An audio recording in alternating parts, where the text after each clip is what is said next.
We have probably one of the most deepest, strongest relationship between China and Pakistan. But the interaction between our medias, our cultural interaction is not as good as a political relationship. So this idea, meeting today, is basically to improve this interaction. I especially want to take this occasion to congratulate China and the Communist Party. I think on its 100th, it is the anniversary of the CPC. Also, in Pakistan, we admire President Xi Jinping as one of the great statesmen of the modern world. We have admiration for him in Pakistan for two particular reasons. One, his commitment to fight corruption. The commitment that a society there must be rule of law in a society. In other words, the powerful must be brought under the law. And corruption is, when it destroys a country, it is when there is a corrupt elite which does not bring itself under the rule of law, and they are the ones who do the maximum damage. So I have watched the corruption drive, anti-corruption drive of President Xi Jinping, and we here in Pakistan are very impressed by the way he has so many high-level officials, ministerial-level people have been held accountable for their corruption. Secondly, and the most remarkable thing about China, which we all admire, is that the way they have brought so many millions of people out of poverty. The figure we are told is almost 700 million people have been brought out of poverty in the last 6-7 years. And recently, China announced that China has finally eliminated extreme poverty. So this is, I think, one of the most remarkable achievements of any human society. I don't think there is any precedent in history of a society achieving these great goals. And the third thing is that we in Pakistan are committed to strengthen our relationship with China politically, as well as in terms of economy and trade. CPEC is a flagship program in the BRI, and for Pakistan it is one of a program which gives us the greatest optimism and hope for our future economic development. And we have a high-level committee now to follow the CPEC projects. I'm going to Gwadar next week to see oversee the projects, the pace which they are moving on, and to make sure that we meet our timelines. And then I'm hoping, Chinese labor also. yes, meeting the Chinese labor, who are working here, and yes, talk to them, interact with them. But also, I look forward to my trip to China, which is in the offing in the next month, 2 months, and to further strengthen both our political ties and our economic ties. Please go ahead. So, as Your Highness just say, that in 2020, the Communist Party already make a huge success in helping its people eliminate poverty. Also, it helps the country to navigate its people throughout the pandemic while achieve the positive GDP growth. So the CPC is continually using its people-centered policy, so towards its people and towards governing this country. So how do you comment on this people-centered policy, and how do you think is CPC's role in the development of China? You see, the CPC is a unique model. Until now, we were told that the best way of societies improving themselves is the Western system of democracy. And we were told that that is the best way of progress of a society. But what the CPC has done is that it has brought this alternate model, and they have actually beaten all Western democracies in the way they have brought up merit in the society. You see, what is remarkable, a society succeeds if that society has systems which bring two things forward: meritocracy and accountability. Accountability of the ruling elite, which means a transparent system, which is very important for progress, and secondly, which brings up merit in a society. So until now, the feeling was that democracy is electoral democracy is the best way where you get merit, leadership based on merit, and then hold that leadership accountable. But what CPC has done is that without that electoral democracy, it has actually achieved that and much better. What I saw in China when I visited the Communist Party headquarters and when they gave us briefings, their system of sifting talent and then grooming it and bringing it up, for me, is probably more remarkable than any democratic electoral democracy does not bring up that sort of meritocracy or can hold people accountable. And third thing is that it's a very flexible system. You know, when they want to change something, that system allows them to bring a change. In our society, for instance in Pakistan, even in Western democracies, it's very difficult to bring change in a system because you're stuck in so many regulations, and democracy straitjackets you. So you cannot always do what is the best for the society because of all the impediments in our system. Whereas I find that in the greatness of the way China has improved so quickly is because they make changes very quickly. They feel that something is not working, they change it. The system allows them to change. And fourthly, of course, the long-term planning. They plan so far ahead. Sometimes in a democracy, you only, in an electoral democracy, you only look for the next 5 years, and it contradicts long-term planning. Hi, Prime Minister. Very grateful. Thank you for hosting this meeting online. I'm Lucian from China Daily.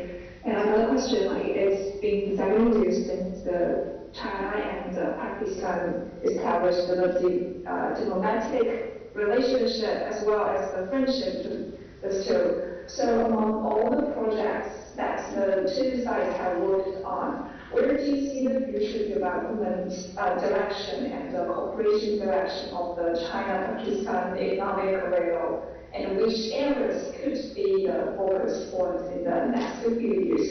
And how do you think of the importance of such cooperation for both countries? Thank you. Yes, thank you. You see,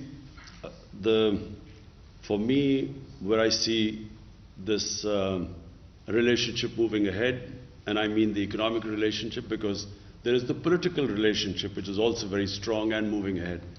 But purely the economic relationship, I see the next phase of CPAC. And the next phase is for Pakistan, which is very exciting. We have these special economic zones, and we hope to attract Chinese industry into these special economic zones by giving them incentives, because in Pakistan the labor is much cheaper than in China, so we hope to attract that industry which will benefit from our cheaper labor. And secondly, where we really want help from China, and we're already working on it, is agriculture. Because in China, the productivity, your agricultural productivity is much higher than Pakistan. Pakistan is basically an agricultural country. And we haven't really concentrated so much on our agriculture to improve our productivity. So this is the second face because almost half our population lives off agriculture. And therefore, we hope that we can really benefit from the latest techniques in agriculture from China. So, Your Highness, my second question is related to the first one. I think you just made a great insight about the Communist Party's way of socialism democracy and also the Western-style electoral democracy. So my second question is, how do you view the leadership style of Xi Jinping as the core of the CPC party? What kind of image do you think he creates on the international stage? You see, President Xi Jinping, when I spoke to him, and Premier Li, what struck me was that the process which they have come through to become the Prime Minister and the President. They started work 30 years ago, and they started working right from the canton, the real village level. And from there, they worked all the way up. They went through all the processes. So really, it's that long struggle which is what makes a leader. And that sort of process is not prevalent in most of the countries that claim to have electoral democracy. You do not have that sort of process. So you look at the American president, he does not go through that sort of rigorous training for leadership like President Xi Jinping and Premier Li, and the way they worked themselves up and the experience they got all the way from village and then to the province and higher levels. So when they get to the top, they are experienced. They completely understand the system. They understand how people live at the bottom. And which is why they have been able to, create this wonder of bringing so many millions of people out of poverty. So this is something quite unique for China. You do not see that in any other democratic system. I think, leave alone the rivalry now between America and China, this economic rivalry. But I can tell you that the world, no matter whatever they think of China, because there's a fear of China's economic dominance now. But apart from that, everyone has to admire what President Xi Jinping has done. His achievements, you see, leaders' achievements speak for themselves. And that's what President Xi Jinping has proved to the world. Your Excellency, how do you comment on the aid programs provided by China to Pakistan, including vaccine, infrastructure, vocational training, and in other social livelihood sectors? I think, first of all, the way China dealt with COVID was unique. I mean, considering that this pandemic started in China, the way China coped with it, and then when you look at the rest of the world, China really stands out in the way they dealt with this pandemic. And we are very thankful to China because, the way they helped us, the way they donated the vaccine to us. And really, Pakistan is after China, Pakistan is one of those countries which has actually done very well in the way that we dealt with the pandemic, the way which we coped with it. So Pakistan stands out, in this whole region. And one of the reasons is that China provided us the vaccine very early on, and where we immediately vaccinated the health workers. The first thing we did was vaccinate the health workers, and then went for the vulnerable groups. So, the people who were most at risk and we were all worried about were the health workers, because, they had to deal with the patients. And so we were always worried that, if they became demoralized, then, our health system would fail. So when we were able to, thanks to China, we were able to vaccinate them, that gave us a lot of confidence. My name is Liu Xin. It's a great pleasure to be able to talk to you, even via Zoom, on this very prosperous occasion when China is celebrating the 100th anniversary of the founding of the CPC. But this year is also a very special year for China and Pakistan, as both countries are celebrating 70 years of diplomatic relations, 70 years of friendship. So I'd like to ask you, based on what you just talked about the uniqueness of the Chinese system and the kind of strong relationship that Pakistan has fostered with China, what do you think the 70 years of friendship between China and Pakistan means for the region and for the world? And where do you see relations going further? How to deepen these already very strong ties? Thank you very much. Thank you. Well, firstly, let me just talk about Pakistan and China first, and then the region. For Pakistan, there was always a very special relationship with China, although our relationship started 70 years ago. But, you know, China, whenever Pakistan was in trouble, whenever I'm in trouble politically, internationally, when we had conflicts with our neighbor, China always stood with us. So the people of China have a special place in the hearts of people of Pakistan. Because everyone here remembers, you know, you only remember a friend who stands with you in your difficult times. In good times, everyone stands with you. But in your difficult, tough times, bad times, you remember those people who stood by you. That's why you will find that in Pakistan, people always have a special fondness for people of China. So this relationship has only got stronger. Even now, politically, you know, on the international forums, Pakistan and China always stand together. And now, when you talk about the region, there's this strange great power rivalry taking place. You know, you see the United States and United States being wary of China, and you know, I don't need to say all this is now public knowledge. You know, the way China and the United States are sort of looking at each other. So it creates problem, because what United States is doing is it's formed this regional alliance called the Quad, which is US, India, and then a couple of other countries. So from that point of view, Pakistan thinks that it is very unfair for the US or other powers, Western powers, for countries like us to take sides. Why do we have to take sides? We should have good relationship with everyone.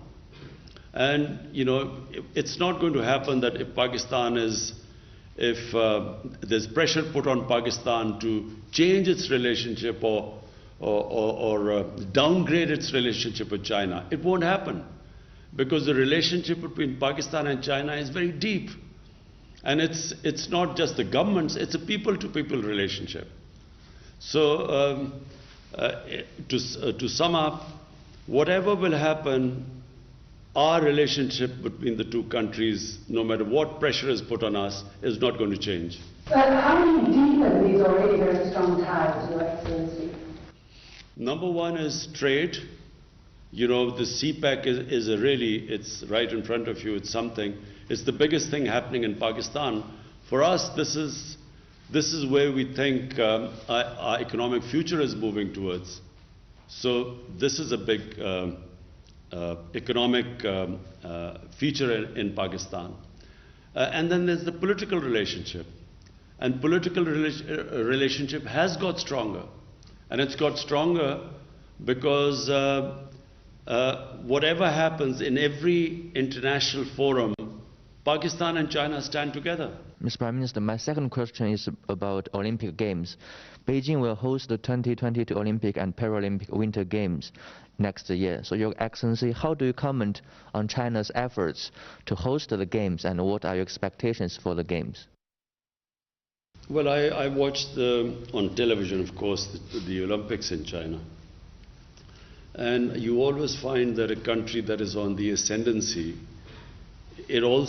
sports also follows in the same direction. It also, in sporting, I mean, China, if you look back, China's performance 30 years ago, and now you compare now in Olympics, China is now the emerging power in sports as well. So the two go together, because all the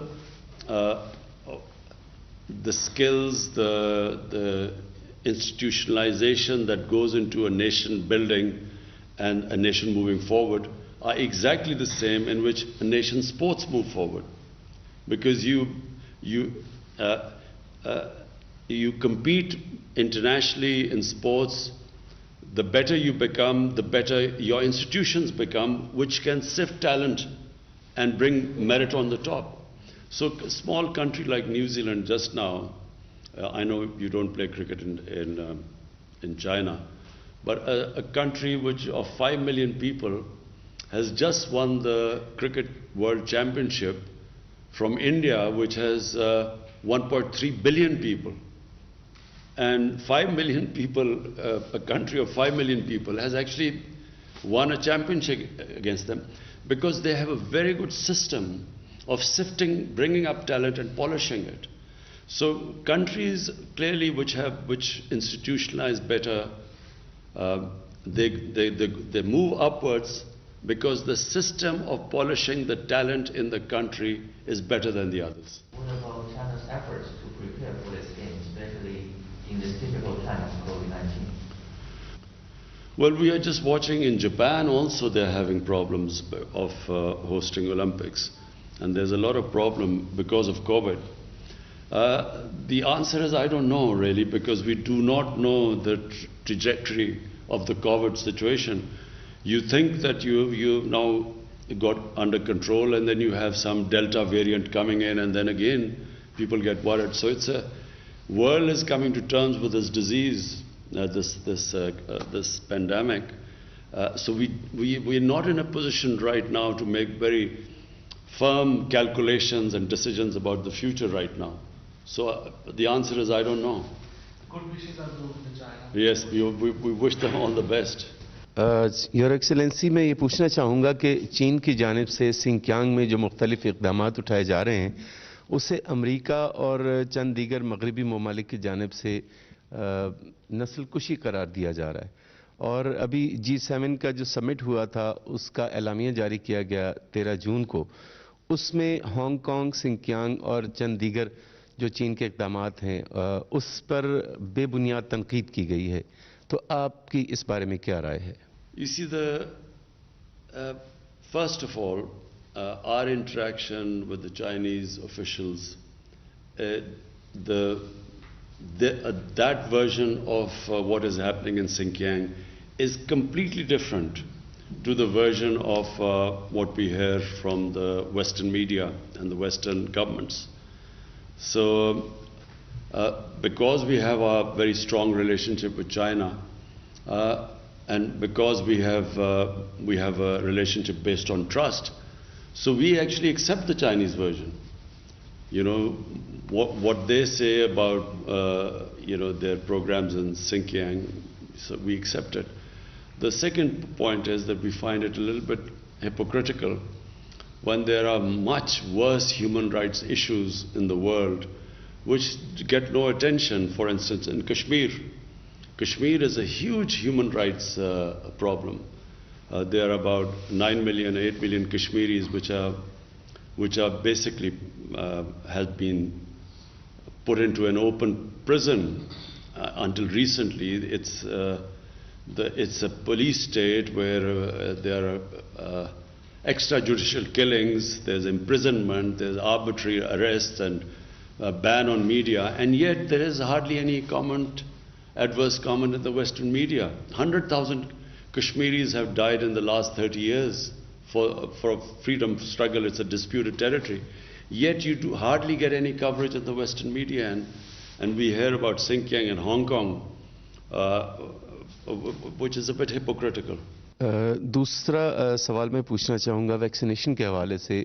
खुशाइन बात यह है कि पाकिस्तान में हुकूमत की जानिब से vaccination का आगाज़ किया गया और लोग जौक दर जौक इसमें हिस्सा ले रहे हैं, और ख़ास तौर पर चीनी वैक्सीन्स साइनोफार्म, साइनोवैक और कैंसाइनो लगाई जा रही है। इस दौरान वबाई सूरत-ए-हाल के दौरान जो चीन और पाकिस्तान का ताउन रहा और अब भी जारी है, उस हवाले से आपकी राय जानना चाहेंगे। China helped us in the beginning, and because of that we were able to vaccinate our health workers and the vulnerable sections, the senior sections of the society. And even now we have a very close collaboration going on with China. We are expecting another consignment coming soon. And so today we are expecting a consignment. And it is one reason that we have really been able to cope with this pandemic compared to all our neighbors. Yeah, this is the CONT family from France. So the previous reporters have already asked questions that I want to ask. So I want to ask a follow-up question regarding Xinjiang. We noticed that recently some West media criticized you only because you didn't criticize China's policy in Xinjiang.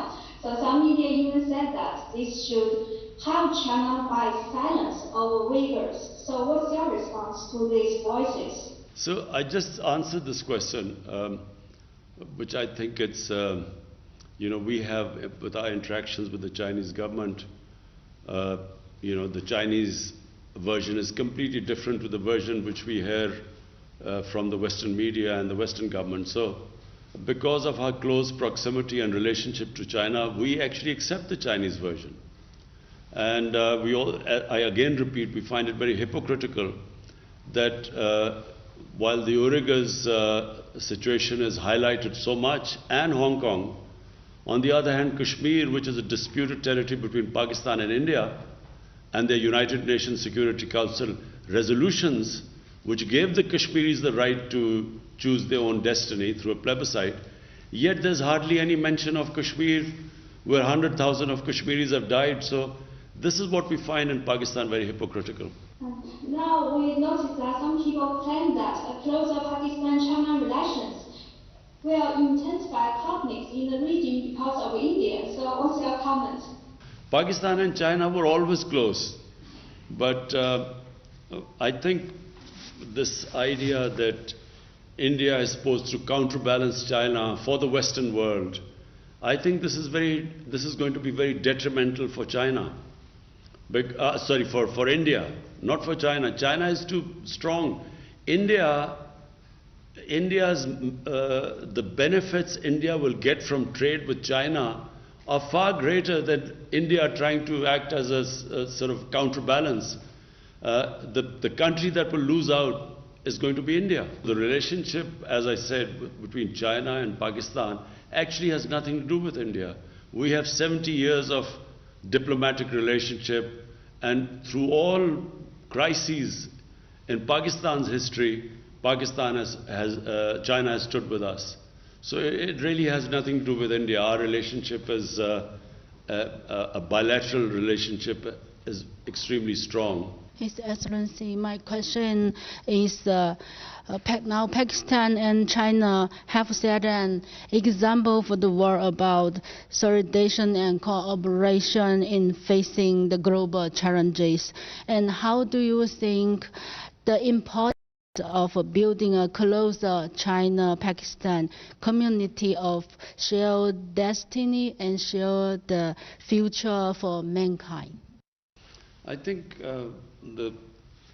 what I experienced when I went to, on the invitation of President Xi Jinping, what I noticed was the amount of work China is now doing in terms of improving the environment, fighting global warming. The awareness in China, in fact, President Xi Jinping hosted a program now I forget what city is a special city which is just built. It's an environmentally green city specifically built, which we were invited to. I don't remember the name of the city, but we went there and everything there is environmentally friendly. So China is making great strides towards that. And I think the future of mankind, the biggest threat mankind faces is through this climate change, global warming. And China really, when President Xi Jinping hosted this conference, he invited leaders from all over the world, and it was just, the theme was how to save mankind from this catastrophe which is called climate change and global warming. Yes. Thank you so much, Excellency, for giving us this opportunity, and it's really great honor for us. My question is that the first phase of China-Pakistan Economic Corridor CPEC yields fruitful results in different areas, including energy and infrastructure. First, how do you comment on this? And second, how will China and Pakistan cooperate to ensure the success of second phase of CPEC? Especially, how do you see Sino-Pak economic growth? Thank you, Excellency. Firstly, the first phase of CPEC was connectivity, and then energy projects. So that was the first phase, because Pakistan had problems we had shortage of energy, and then of course the connectivity, which is what the CPEC initially was. Now the second phase is now deeper cooperation, and that is, from Pakistan point of view, the special economic zones. And the idea is to attract investment into these special economic zones, which will help employment in Pakistan, improve our growth rate, create wealth for our country. But equally important for us is help from China in our agriculture. Now, half of our population lives off agriculture, and the productivity of our agriculture, unfortunately, is extremely low. So we have compared the productivity in China, which compared to us is much higher, and then all the various technologies which are used in agriculture. So the second phase is for us our special economic zones, agriculture, also skills education. We are collaborating in getting skills education in Pakistan.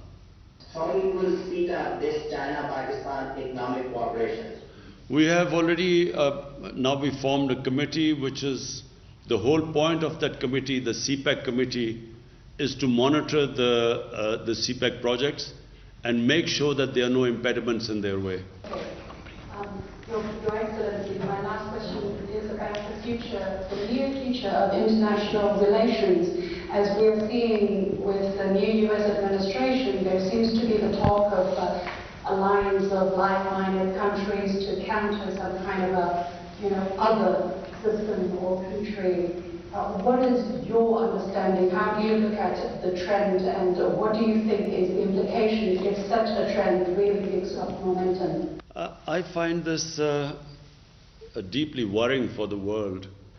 I find this rivalry for no rhyme or reason. I find this worrying because then, just like in the Cold War, the world was divided between the Soviet camp and then the American camp. And so it created a lot of problems for countries who, they had to choose sides, either one side or the other. And then, for a short while, there was this, the whole worry was this war on terror. And the whole world was somehow involved in fighting terrorism. And now we see this emerging rivalry between China and the Western countries led by the US. Again, it's worrying. And people in Pakistan, we ask ourselves the question, why do we have to choose sides? We have a very deep relationship with China. And if someone asks us to choose sides, we find that China is our friend for 70 years through highs and lows. They've stood with us. So people in Pakistan have this great faith and trust in our friendship with people in China. So why should we be asked to take sides now? Why can't we have a relationship with everyone? And this is the feeling right now, because I think this this what past tells us, this world divided into camps, we find that this is detrimental to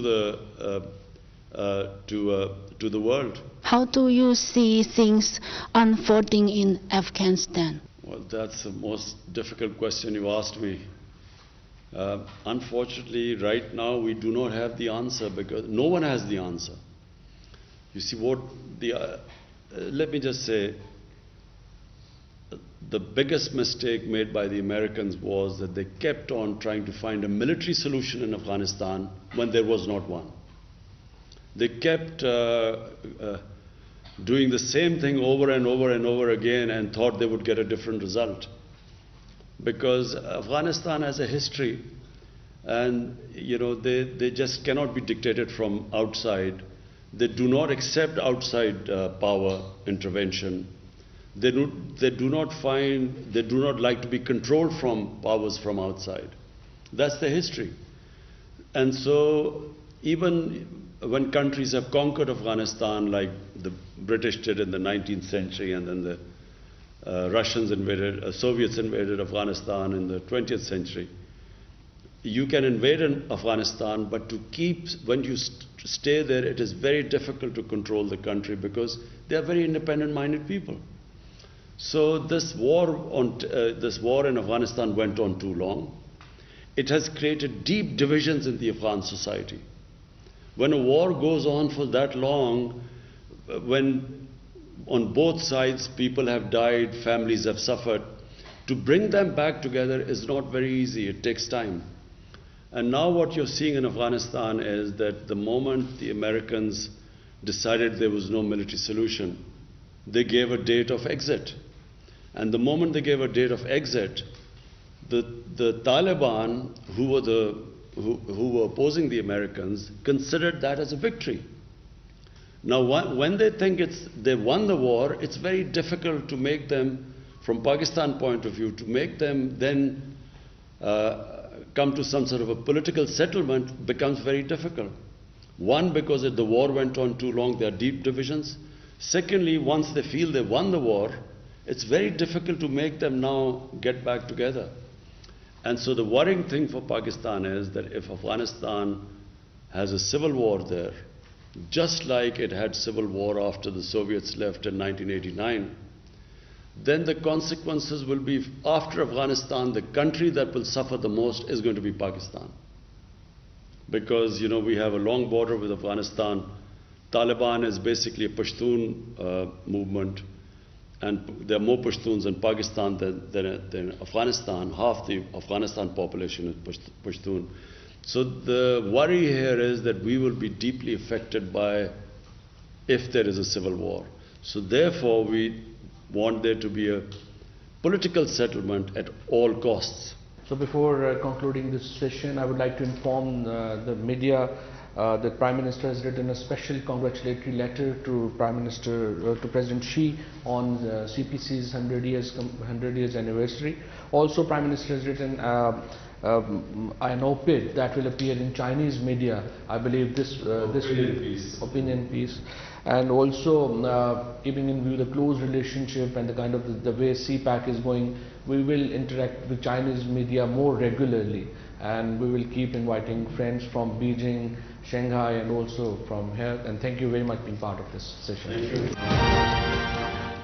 वज़ीर आज़म इमरान खान चीन की communist party के 100 साल मुकम्मल होने पर चीनी media से गुफ्तगू कर रहे थे। वज़ीर आज़म ने कहा कि अगर अफ़गानिस्तान में खाना जंगी होती है तो पाकिस्तान इससे सबसे ज़्यादा मुतासर होगा। यही वजह है कि अफ़गानिस्तान के मसले का सियासी हल चाहते हैं। वज़ीर आज़म ने चीन की कम्युनिस्ट पार्टी के 100 साल मुकम्मल होने पर उन्हें मुबारकबाद पेश की। वज़ीर आज़म ने कहा कि हम पाकिस्तान और चीन के मीडिया से बेहतर ताल्लुकात के ख्वाह हैं। उन्होंने कहा कि चीन ने जिस तरीके से करप्शन और गुर्बत का खात्मा किया वो एक मिसाल है दुनिया के बाकी ममालिक के लिए। पाकिस्तान के मुस्तकबिल के लिए CPAC एक इंतहाई अहम मंसूबा है।